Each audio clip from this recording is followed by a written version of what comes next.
Canva Whiteboard Animation. If this guide helpful, don't forget to like and subscribe. First, turn on your PC or computer and wait until the system finishes loading so the device is ready to use properly. Then open a browser. For example here, I use Google Chrome to access online tools. To open it, double-click the Google Chrome icon on your desktop so the browser window launches successfully. Next, click the search bar, type canva.com, then press enter to visit the Canva website. After the site loads completely, choose video to select the design size suitable for video content. Next, as an example, select YouTube video so the workspace opens with the correct dimensions for a YouTube project.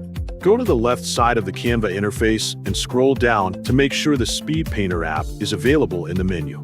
If it is not available, click Apps, then click the search bar and type Speed Painter to find the application. After that, you can add the app so it becomes available in your Canva workspace.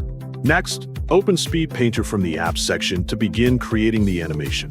Then click Choose File, select an image from your computer that you want to turn into a whiteboard animation, and click Open to upload it. Next, adjust the sketch duration to control how long the drawing process will appear in the animation. Also adjust the color fill duration. For example, set it to 10 seconds so the coloring effect appears clearly. Here I go back and change the sketch duration to 10 seconds as well, so both parts of the animation have a balanced timing. Select the hand type that will appear while drawing and also choose the canvas type. Then click Generate to create the animation preview. After that, click Add to Design so the generated animation can be used in your video project.